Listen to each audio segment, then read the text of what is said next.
আসসালামু আলাইকুম। Shorts video post করেছেন কিন্তু থাম্বনেল দেননি, কোনো চিন্তা নেই। আমি দেখিয়ে দেব ভিডিও পোস্ট করার পর কিভাবে থাম্বনেল চেঞ্জ করবেন আপনার ইচ্ছা মতো। এর জন্য ভিডিওটি না টেনে পুরো ভিডিওটি দেখার চেষ্টা করবেন, তাহলে প্রতিটা বিষয় বুঝতে পারবেন। এর জন্য আমাদেরকে প্রথমে আমাদের চ্যানেলে যেতে হবে। ইউটিউবে গিয়ে আমাদের যে ভিডিওটি আমরা থাম্বনেল চেঞ্জ করব সেই ভিডিওটি সিলেক্ট করতে হবে।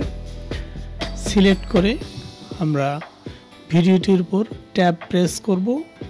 ট্যাব প্রেস করলে আমাদের মূল ইয়াতে চলে যাবে। আমরা সেখানে গিয়ে এডিট অপশনে গিয়ে ক্লিক করব। এডিট অপশনে গিয়ে ক্লিক করলে আমাদের পরবর্তী ইয়াতে নিয়ে যাবে। আমরা এখানে আসব। এখানে গেলে আমরা আবার এডিটে ক্লিক করব। এডিটে ক্লিক করলে আমাদের নিচে দেখাবে আমাদের থাম্বনেল, বিভিন্নভাবে থাম্বনেল সেটআপ করা আছে। আমরা যে ভিডিওটি তৈরি করেছি এখান থেকে আমরা থাম্বনেল সিলেক্ট করতে পারবো। এর জন্য আমাদের যে থাম্বনেলটি আমাদের ভালো লাগে, আমাদের যে থাম্বনেলটি ভালো, আমরা সেটি সিলেক্ট করে আমরা ওকে করে দেব।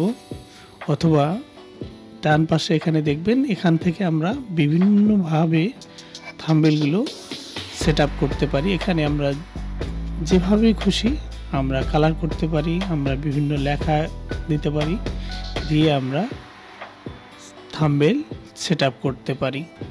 তো আপনার যেটা ভালো লাগে আপনি সেভাবে করে নেবেন ইচ্ছে মতো।